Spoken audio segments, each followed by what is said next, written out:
This is the LFC Forum podcast, and today we will be discussing the Liverpool versus Burnley match that was yesterday.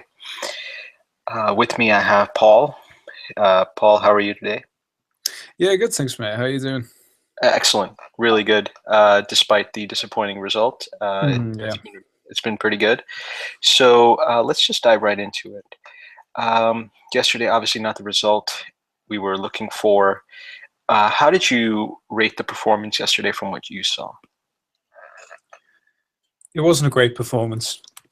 We struggled to break Burnley down. And I think all of the problems that we saw against Burnley stem from the fact that the team selection didn't really make a lot of sense to me. When you have a top player like Mane out, you do have to make some readjustments. But the obvious thing to do was to replace Mane with Oxlade-Chamberlain. Because the one good thing you can say about Liverpool this season is that the attack has been very, very good indeed. And it's been so good because you've had Firmino playing in a false nine position, supplying two wingers who can attack at pace and who pose a serious goal threat. That's where attack has really hung together this season. And to mess around with that purely because Mane is out didn't fill me with a great deal of confidence. When I saw the team sheet, I saw Firmino being dragged out left, and that's a position that doesn't really suit him. He's been brilliant in the false nine position, and he's never shone out left. All the while, Oxlade-Chamberlain, £35 million worth of whatever he is on the bench. I couldn't wrap my mind around it at all. And so it's hard because the obvious decisions would have been the right decisions. And it frustrates me how easily this could have been so different. If only we just stuck to what we're good at and made tweaks where necessary. We've overplayed this rotational thing, and I think it's cost us. Yeah, I certainly want to echo your point about messing with the team selection by putting a non-winger into a winger position. It's not the right move to do when you have an option like Oxlade-Chamberlain, who has come in for big money this season. So it makes sense to start him. It also allows us to keep some form of continuity within the team, from the fact that we have pace and width, and we don't have a situation whereby a player like Firmino, who's clearly not comfortable out on the left, keeps drifting inside to come and get himself into the game. So certainly wasn't pleased about that. I thought it was both a disappointing result as well as a disappointing performance, simply because of the fact that it basically showed that in this type of a game where teams are going to be disciplined, they're going to have their angles right, we were not able to break them down, which is very similar to what we saw last season. So that is really a problem, and I think any team that moves from season to season has to show that it can learn from what it wasn't good at the previous season. And I just don't think there are any excuses for not being able to solve this puzzle, especially when you've added to your attack more than you've added to any other part of your team. You've added Oxlade-Chamberlain, you've added Mo Salah, you still have Daniel Sturridge, you have Firmino, you have Coutinho back. There's absolutely no reason that Liverpool at home cannot basically beat a team like Burnley. It's inconceivable and it's unacceptable, because I thought after the scores were level at 1-1, going forward from that point on, our performance was tepid and aimless. I really didn't think that it showed any real drive. It didn't show any character, we had but one chance that fell to Dominic Solanke, which technically should have been a penalty on Salah, but the ref played advantage, and it was just unfortunate for Solanke that he hit it against the crossbar. Yeah. So besides that, I can't really think of anything that filled me with any real confidence in terms of our attacking play when teams are defensively organized against us. And on the opposite side, we looked a little bit unsure defensively after that 1-1 as well, because there was a goal line clearance by Joel Matip. And that was a problem, and there was a save at his near post that Mignolet had to make from another set piece. So once again, we showed vulnerabilities dealing with set pieces. So all in all, a really bad week for this club. Obviously, people will point to the fact that we only lost once in this week, but still, I think when you dive a little bit deeper, it's more than just the draws. It's the performances, it's the similarities, and it's the ability to not correct what should have been corrected. There's an argument as well that we're actually regressing in some ways, because we've always had trouble over the last few years breaking teams down that come to Anfield to defend.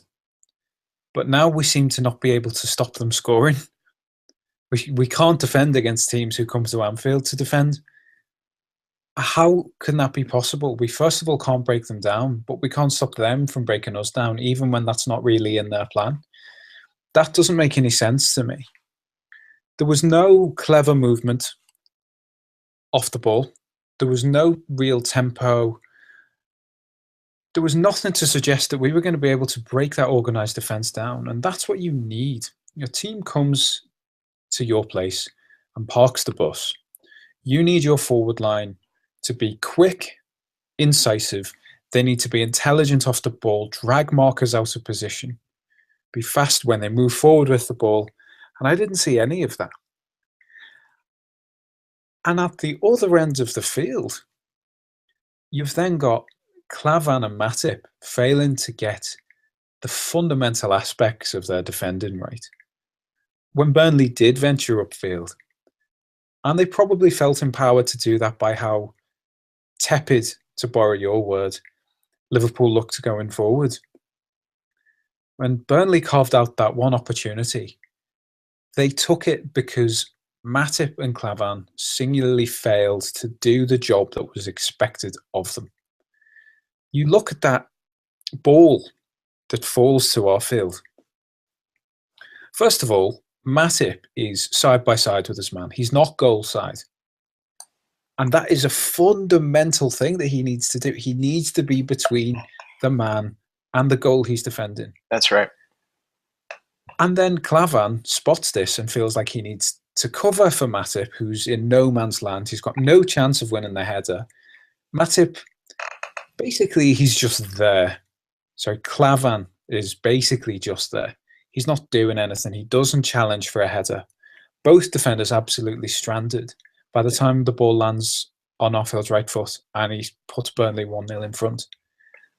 I can't figure out how we've let it get to the point where the first choice centre-back pairing going into a game like this is incapable of knowing where to be, simply knowing how to position yourself in relation to players who are more or less on their first attack. We don't seem to have improved defensively in any sense. And in fact, since the end of last season, on the evidence of what we've seen so far this season, we've regressed defensively. Yes, I would agree. I would agree. You made a very important point that I want to just come back to about that goal that we conceded. You're absolutely right about Joel Matip's positioning. He took himself in a way out of the play. So I totally understand why Klavan vacated the space that he did to come over. But by not doing anything over there, he was part of the play, but he had no effect on the play. So if he was going to make that decision to vacate his space, he had to make sure that somehow, some way, he cleared that ball. By simply coming in, it completely messed everything up, because the gap that he left was unable to be filled by Robertson, who, as the fourth member of that back line should be filling that area, because Chan's positioning was closer to Trent at that time, because he was making his move towards Trent, probably assuming Trent would win the header, or it would be a 50-50 header, and somehow the ball would break in that general area, which is why he was in that area and Arfield basically had the ball break to him. So the positioning, the decisions that are made by this defense as a whole, this unit as a whole, is quite frankly bemusing to me week in, week out. It's almost like the basics are something that's completely foreign to them. It's almost like they've never been given a defending 101 class. It's like you've picked someone up and you've asked them to be in a position where they're uncomfortable. It's at this point, you may as well have Lazar Markovic playing center back, because he would look just as confused as our center backs look right now. And that's the problem, because with Lazar, I could excuse it because he's not a center back. Yeah. But with center backs by trade, and these are not young center backs by any stretch of the imagination. These are center backs who have played over 100 games. How can they do this week in, week out to the point where they're just not trustworthy? And I find myself, and I think Joel Matip gets away with a lot of, he escapes a lot of criticism, in my opinion. I think a lot of times he is, because he looks cultured on the ball, he can bring the ball out of defense well. At times we tend to look away from him. Yeah. But he cannot be excused for his part as well in that goal. Definitely. Matip's performances this season have been subpar. And I raised this point on the forum in the last couple of days. He is a decent but not outstanding defender who, in my opinion, is being made to look like a poor defender by the amount of covering that he has to do for players like Lovren and Klavan. That said, actually, Klavan had to pick up a lot of Matip's mess against Burnley, or at least tried to do that. And in fairness, vice versa. The malaise runs through the entire centre-back position for us. There's been an awful lot over the last few weeks said about the lack of personnel in that area, and to not add to the squad that we have, to not add to the centre-backs that we've got available. And it goes without saying that that is a grave error. But yesterday, I reckon, showed that it can't just be that we haven't signed anyone. If those decisions, so Matip being side by side with his man, Klavan getting dragged out of position, later on when Matip has to clear off the line, it's because Klavan hasn't even challenged for a header he has every right to go for. Basic fundamental errors like that can't just be a consequence of the fact that you failed to sign someone like Virgil van Dijk. I can't wrap my mind around the idea that a top manager can't seem to coach basic defensive competency into his team after 2 years in charge. It's gotten to the point, as I said before, we can't keep our teams who come to Anfield looking to draw a game 0-0. Something has to be done, and this problem extends far beyond our recruitment. Yeah, I certainly agree. I concur with that, because when this happens week in, week out, you would expect a manager of the reputation of Klopp would be working with almost day and night to make sure that he can mitigate as much as he can and get as much as he can out from this defense. We praise Klopp for his ability to turn around players like Lallana, to turn around these players who didn't look that great. Players like Henderson, obviously, who've come under tremendous amounts of criticism for many seasons now. But certainly Henderson has improved. Lallana has improved. A lot of players have improved under Klopp's guidance. Why can't that be the same for the defending? And that's something we need to address. And I just want to bring up regarding the personnel issue, because I was told this yesterday on one of the threads, I believe by Bullish Bull. Now, I for myself, I have not seen this, but I'll just repeat what he told me. So, according to what he said, Klopp at the pre-match press conference, talked about center backs and signing center backs and how the scouts had looked at Koulibaly and Davison Sanchez and had determined that they were not of sufficient quality compared to Ragnar Klavan and Dejan Lovren. So that in itself is such it's so astonishing that this is actually the conclusion that they've come to. Now, if I had even a modicum of power or influence at the club, those scouts would be gone. Yeah. Today. They would be gone. It's absolutely insane to think that that's the conclusion that they came to after watching them, that they were not better than Ragnar Klavan and Dejan Lovren. So again, I don't know if this story has any truth to it. I'm simply going off what someone was said, but for the sake of this segment, I'll assume that it's true. And if that's the case, what a grave error of judgment made by these scouts.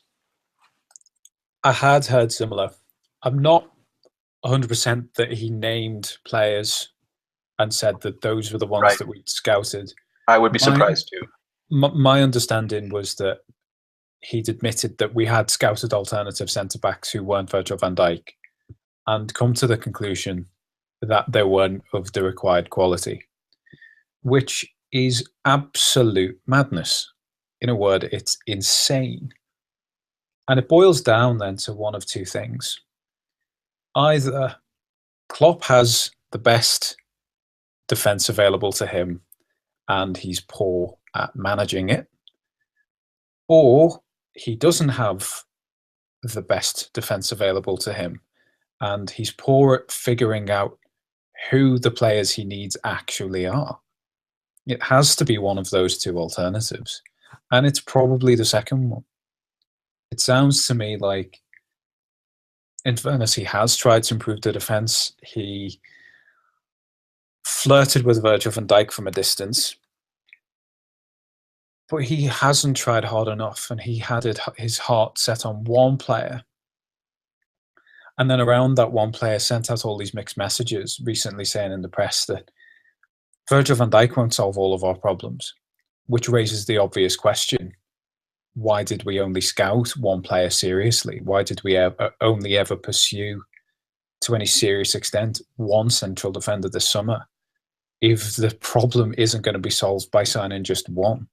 The obvious solution is scout and sign more. It's senseless to think that we couldn't have improved on Lovren and Klavan. Van Dijk might not have happened. It was probably never going to happen. At the point in June when we had to climb down and apologise, that was game over as far as that transfer was concerned at that point. To then go from that and believe that, for example, someone like Koulibaly or De Vrij or someone like that would not be worth a purchase, if he seriously believes that, then it's insane. And if he seriously expects us to believe that, then it's insulting. Yeah, definitely. Yesterday we had a reformed midfield. Emre Can was at the base. We had Milner and Coutinho in there. How did you think that midfield looked, and were you happy to see Coutinho back yesterday? Really pleased to see Coutinho back. Glad to see that having Coutinho in the midfield hasn't been to the detriment of our defence, which is always good. I think Can was generally quite poor yesterday. I thought there was one wonderful ball to Salah, obviously, for the equaliser. And I think Milner was more or less just there. That's a midfield that still lacks an awful lot of balance. I don't see, for example, why Henderson had to be dropped. Yeah, he wasn't good against Syria, but I see more value in stability. Put Coutinho in your first choice midfield instead of at this stage punitively dropping a player like Henderson because he didn't perform against Syria. Also because actually Wijnaldum impressed me against Syria, and I wondered why, if you're going to drop a midfielder, it was also him. I don't understand why Milner came in for both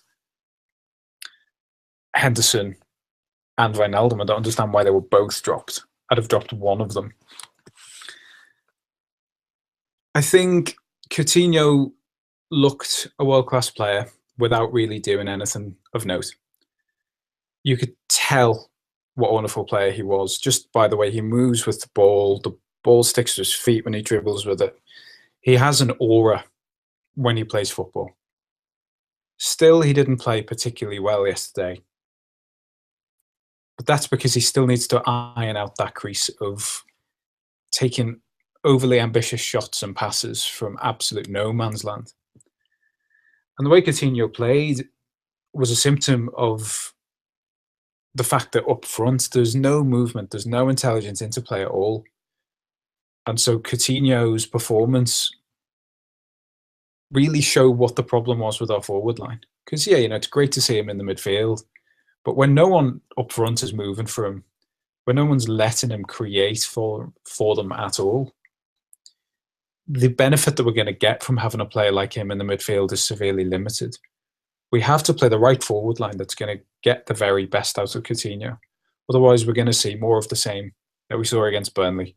It'll be Coutinho driving the ball forward, Milner and Chan, or whatever combination of other two midfielders we have slightly deeper, staying back to let him do his thing, and no one up front creating an option for him. So going forward, we can't just put Coutinho in the midfield and satisfy ourselves with that. It has to go with getting the balance of the forward line and the rest of the midfield right. Yeah, I was not particularly impressed by Coutinho's performance yesterday. Now, he had some individual moments of great skill where he dribbled past players with relative ease. He made them look stupid on occasion, but I felt he was a bit wasteful yesterday. Didn't think his passing was up to snuff. At times, he was a little bit too delayed with his passing as well.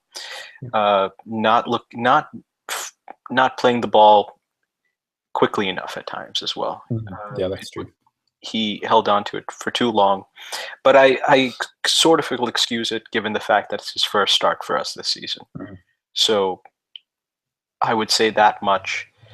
As far as everything else goes, the midfield, James Milner, didn't really notice him too much in the game. Had some one or two decent crosses that he put in. Other than that, didn't really notice him. Emre Can, it was a good ball to Salah that he played. Good weight on it. But you see the issues with him. For the good that he produces, then come moments where he's careless, where he's labored, and it's the inconsistency which is still plaguing him going as a central midfield player. Now, he's one of those players that I do find myself favoring oftentimes, despite his shortcomings, simply for the fact that he has that ability to create something when it's needed. He had the pass that led to the equalizer. Also, he had a rocket of a shot in the first half as well. I believe it was the first half. Maybe it was the second, but he had a rocket of a shot that stung the keeper. So, for all his shortcomings, I still see him. If I were to basically set out the team sheet, he'd still be in my team sheet, simply because he has that ability to make that game opening pass. Because yesterday we needed it. Luckily, we got it pretty early on after they scored their goal, so we were back on level terms pretty quickly. And if you look at that goal that we scored, it didn't come from pressure. It didn't come from us pushing high. It simply came from good movement from Salah and a good ball from midfield. Sometimes it's really that simple. Yeah. Being a good, having a player of immense quality. And Salah, to be fair, is playing at a level that I did not expect him to play at. Mm-hmm. He's been terrific to start this season. The goal that he scored yesterday was absolutely excellent. It was terrific control, terrific composure to basically get it on his left foot, and then the finish was a good finish. Although I do think the goalkeeper could have done a little bit better actually with that shot, but it had quite a bit of power on it. So terrific play from Salah. He's a absolutely wonderful player for us, and at the price that he's come for, it's maybe the signing of the season so far. But sometimes you need midfield to be creative, and this is why I'm looking forward to having Naby Keita back. I mean, having Naby Keita here next season, because we will be able to hopefully open up teams more from deeper areas like we did yesterday, when we have a more consistent performer and a performer with more quality like Keita. I see exactly what you mean about Mo Salah, without saying anything about Naby Keita for the moment. I was also more or less in your camp, to be honest. I thought, good signing, not a brilliant signing. And 35 to 40 million, whatever it is that we've spent on him, he's proven himself absolutely worth it and then some. He was the one shining light for me against Burnley. His performance was quite bright. Wouldn't say it was his usual best. I've seen him play better for Liverpool. But that goal shows what he's all about. That control to pluck the ball out of the air, to go past his man and wrong foot him, and then drive home. He's doing that on such a consistent basis. That's what signing one of the top scoring players in Serie A will get you. He just adds so much quality to the team. But I was saying this earlier, one thing that frustrates me about Mo Salah a little bit is that his movement is so good. He's so good at getting on the end of chances that it frustrates me sometimes that his finishing isn't always the most natural. If we just added a little bit of variety to his finishing, you'd have an unbelievable player. As it is, we have a brilliant player. He's proven my skepticism of him absolutely 100% wrong. And I'm delighted to be able to say that. But I think if he just adds a little bit extra to the way he finishes, and you picked up on it just now, it was a decent finish against Pope, but I think it was a savable shot. Sometimes when he strikes for goal, he gives the goalkeeper too much opportunity to save it. I just want to see him add a little bit more finesse to the way he finishes. And what a player we could have on our hands if he could do that. He could go up from, at this rate, he's probably a 20-goal a season player. If he adds that, he could go up to something like 25, even 30 goals a season. He could become truly outstanding. Yeah. The goal that he scored yesterday is something I actually didn't think he had in him.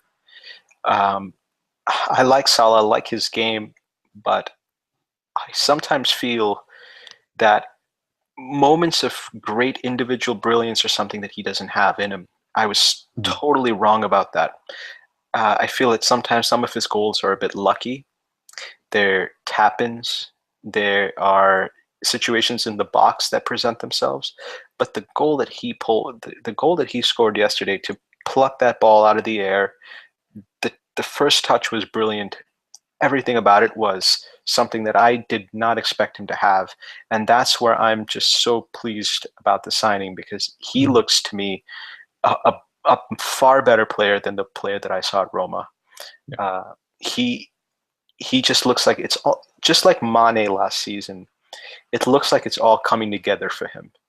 Every part of his game is really coming along, and they're finally getting to that age where they've played enough games and they're working out and they're ironing out all the small areas in their game that will take them from good to great to probably world class.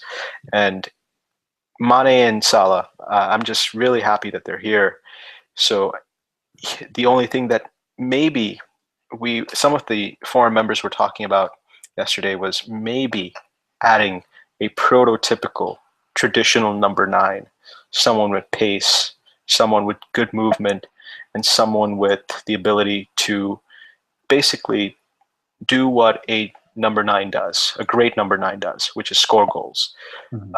Someone said yesterday on the forums that they're almost surprised at times when Firmino scores, which is not the feeling you should get with a traditional number 9. I've never felt that way with Fernando Torres or with Luis Suarez or with even Daniel Sturridge in his prime when he was with us when he played with Suarez in 2013-14. You almost expect them to be on the score sheet. And if they aren't on the score sheet, you're scratching your head as to why they aren't on the score sheet, because they are just so much better than everybody else on the pitch. So what are your thoughts on bringing in a more traditional number 9, a number 9 with pace, and just overall who understands that striker role?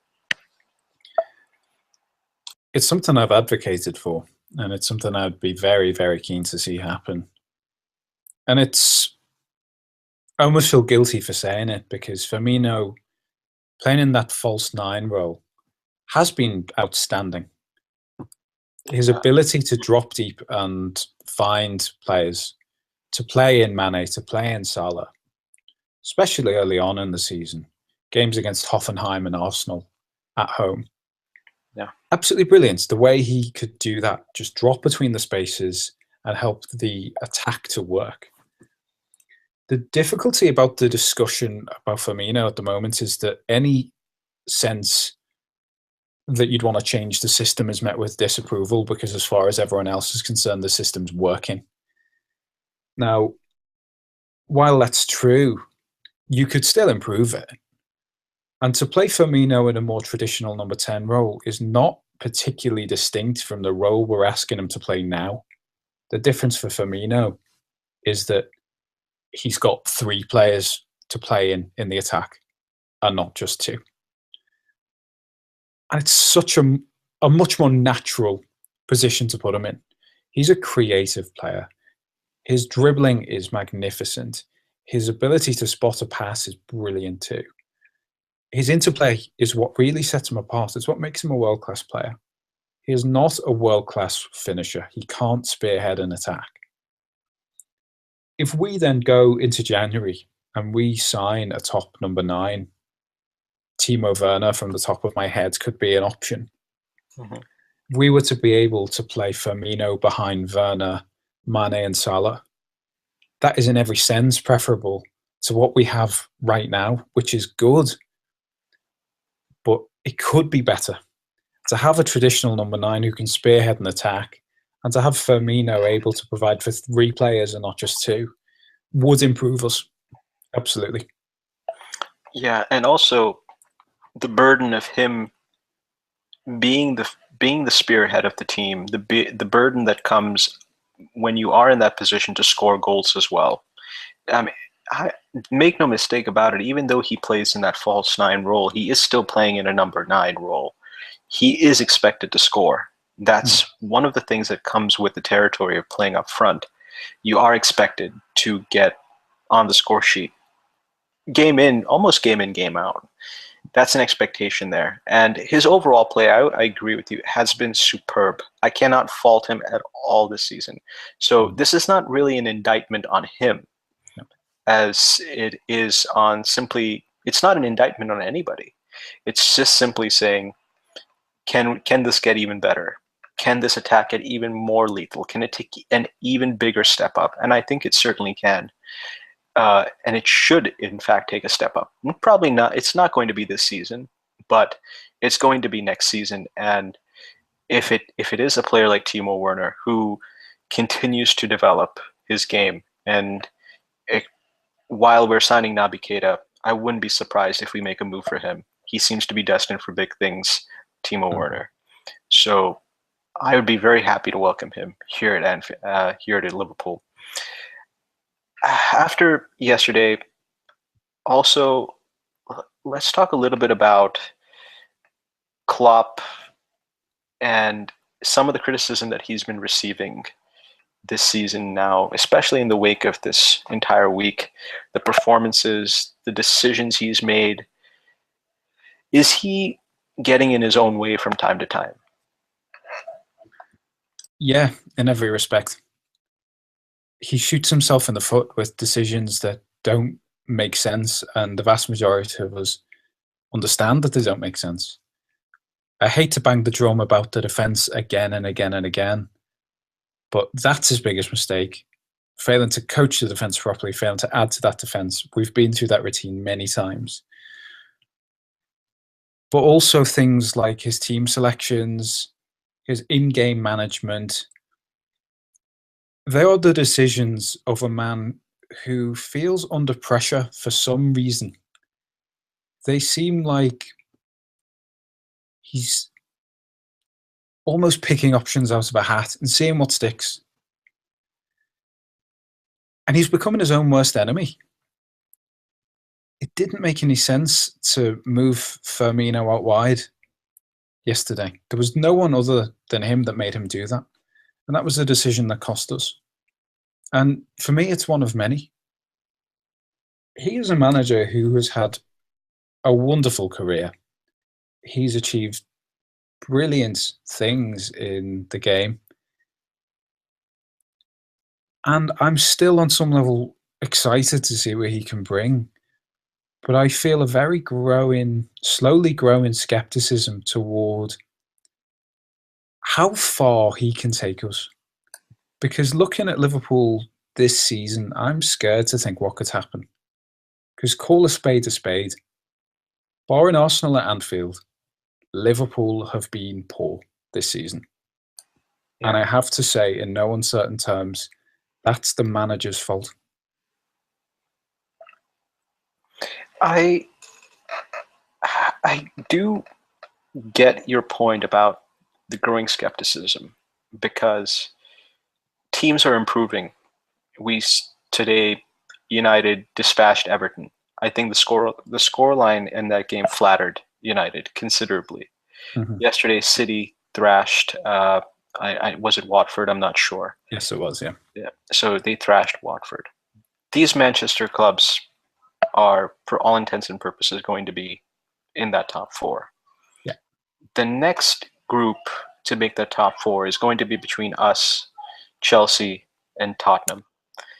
Now, people have pointed out to Tottenham playing at Wembley, and Tottenham have yet to win a game at Wembley this season. Now, that could be a big deciding factor in whether or not they will actually make top four.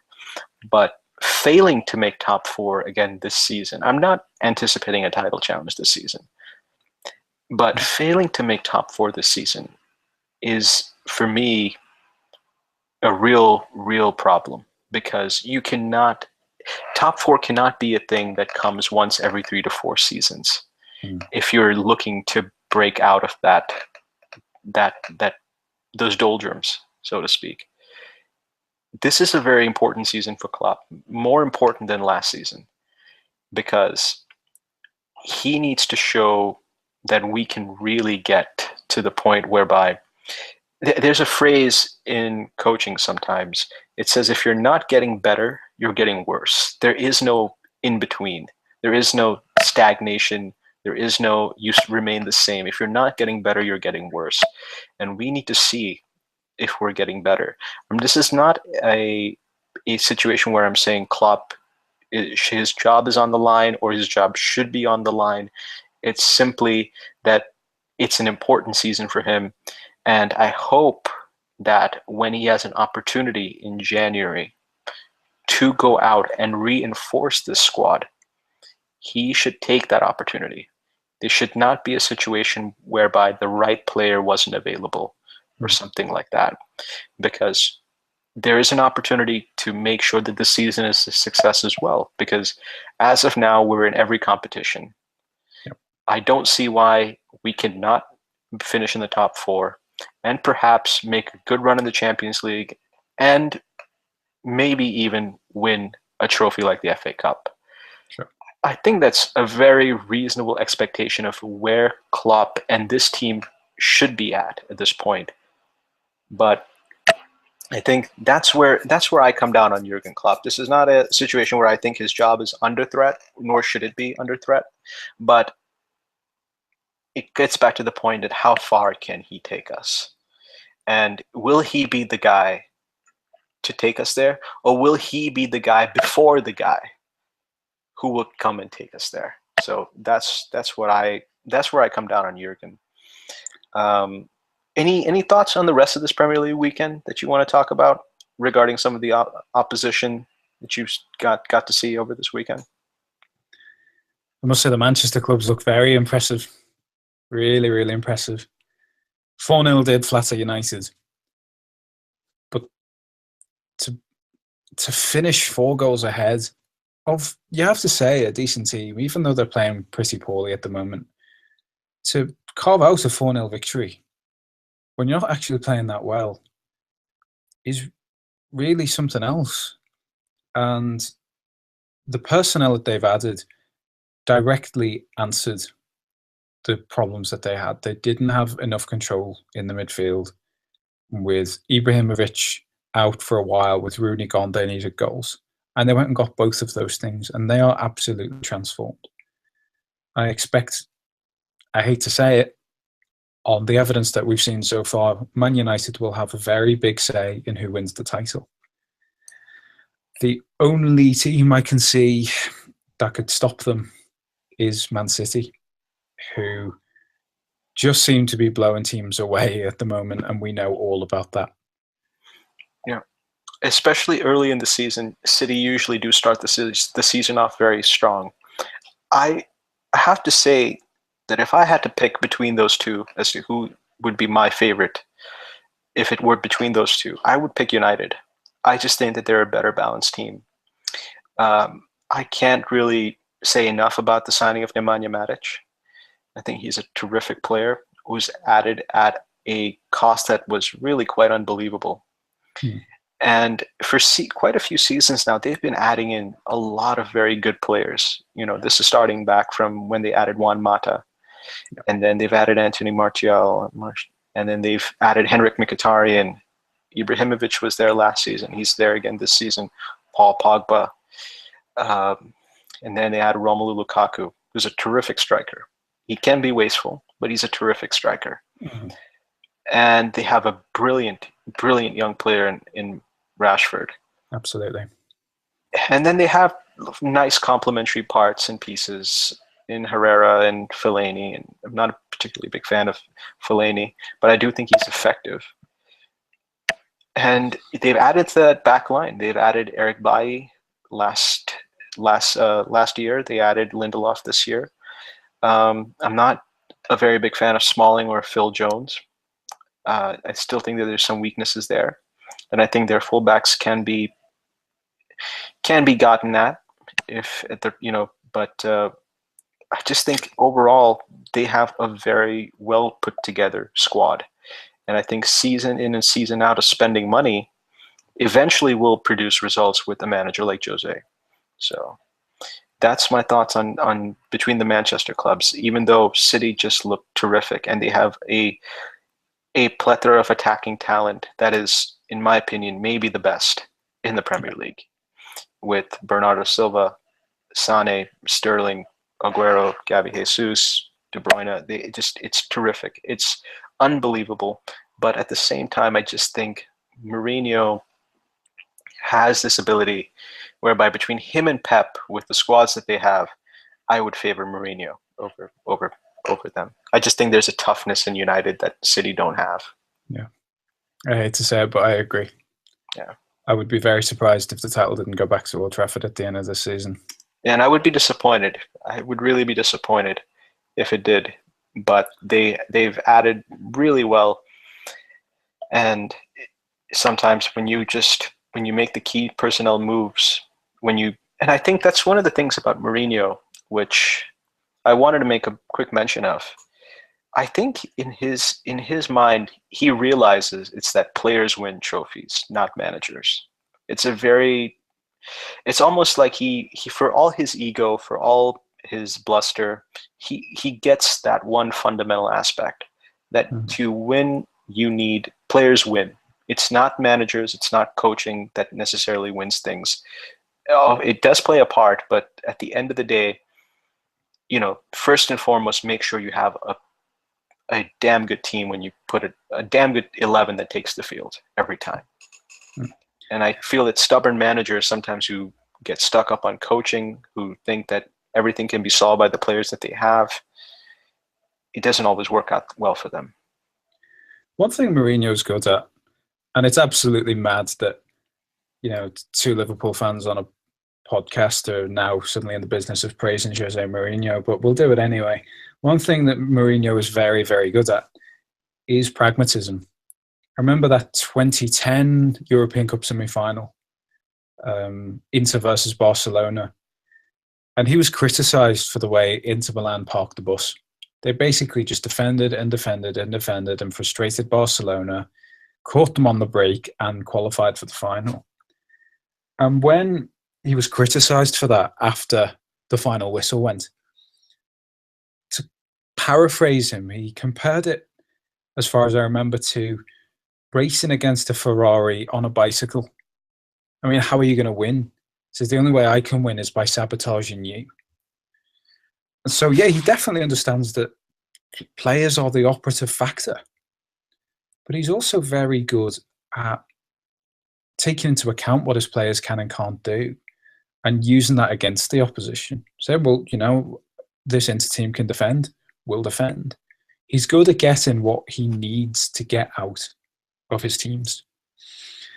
And I would add to what you said, it's not just players that win trophies, it's pragmatism. It's an ability to change the system at a moment's notice when you need to defend a lead or break a team down.